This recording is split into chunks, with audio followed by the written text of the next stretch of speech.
Okay, so we're up to the book of Ruth. So let's answer our 8 questions. Who wrote the book of Ruth?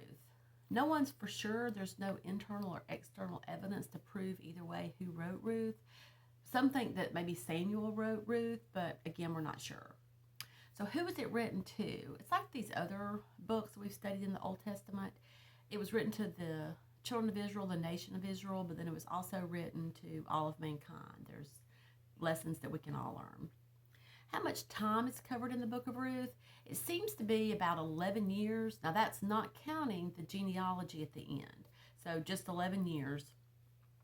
So the main idea, well, it's a really beautiful love story between a man and a woman. And it's also a great story about commitment between Ruth and Naomi. It's light in a really dark time. And in a time of confusion, it shows peace and it shows love.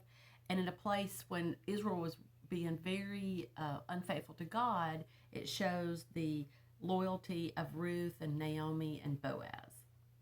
So the notable characters, of course, are Ruth and Naomi and Boaz. So the notable events, well, we're just going to look at Ruth in a nutshell. So Naomi has 2 sons and a husband, and there comes a famine in Bethlehem. So they leave Bethlehem and go to the nation of Moab. So while in Moab, Naomi's husband dies. Well, her sons marry, and then the sons die. So 3 widows are left alone in Moab. Well, Naomi hears that there's bread again in Bethlehem, so she decides to go back. Well, Orpah and Ruth say, well, we're going to go with you. And Naomi tries to discourage them. And eventually, Orpah does decide that she's not going to go. But Ruth is adamant about joining Naomi on her return trip to Bethlehem. So probably the most famous scripture that comes from Ruth comes from the mouth of Ruth as she's telling Naomi that, hey, I'm going with you. And this is what she says. But Ruth says, do not urge me to leave you or return from following you. For where you go, I will go, and where you lodge, I will lodge. Your people shall be my people, and your God my God. Where you die, I will die, and there I will be buried. So as you can see, Ruth was very adamant about not leaving Naomi. So she does. She makes the trip with her back to Bethlehem, and Ruth begins to glean in the fields of Boaz. And glean just means to pick up scrap grain that's dropped on the ground as the workers are gathering it. That was an Old Testament thing detailed in the book of Leviticus. So Ruth is there gleaning in the fields of Boaz. And then it's Naomi learns that Boaz is a near kinsman redeemer. So that just means if you were a widow, a near kinsman redeemer was to marry you to perpetuate children for you.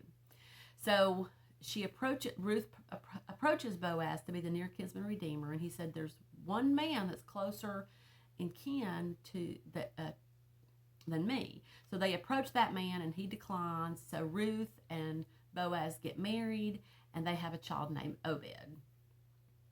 So where on the timeline does Ruth happen? And it's surprising to learn in chapter 1, verse 1, in the days when the judges ruled. So it happens during the period of the judges. And if you've already listened to Judges, you've seen that it was a very dark time and a very wicked time. So we can see here that not everybody was wicked, because Boaz is just the most upstanding guy you could ask for. So just because the book of Judges paints a very dark picture, that doesn't mean there was people that everybody was doing wrong, because we see that Boaz was an upstanding individual. So now let's think about Jesus in the book of Ruth. Well, Boaz, as Ruth's redeemer, mirrors Jesus as our redeemer. Of course, one's physical and one's spiritual, because we were set up for death spiritually, where Ruth was set up and her family was set up for death physically and to be wiped out.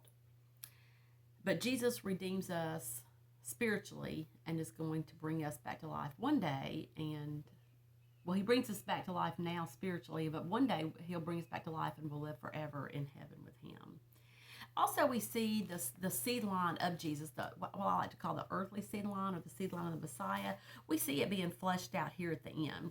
So like I said, Ruth and Boaz marry, and they have a son named Obed. Well, Obed grows up, and he has a son named Jesse. And then, if you remember, Jesse grows up and he has lots of sons, but his youngest son is David. So that is really setting up the seed line of the Messiah, because the Messiah is going to come through the house of David. So why study Ruth? Well, let me submit this to you. God is working providentially through this whole book to bring about his will. And his will is to bring ultimate will is to bring the Messiah into the world. And we're going to see that Ruth and Boaz play a part in that and bringing Obed into the world. And then down the line, it's going to be bringing David into the world. So during a very, very dark time, like I said, if you haven't watched Judges yet, go back and watch it just to see what a dark time it was. God's still working. He's still working his will. So we can take heart in our world, even though it's dark and sinful, to know that God still works providentially. So I hope this has been helpful. The book of Ruth is very short. It's just 4 short chapters. It's a quick read. You can read it in under 30 minutes. So if you haven't read it, or if it's been a while since you have read it, go back and read it again and look for keywords Redeemer, and see if you can see how Boaz mirrors Jesus. Well, Boaz physically, but Jesus spiritually in redeeming. So I hope you have a great week.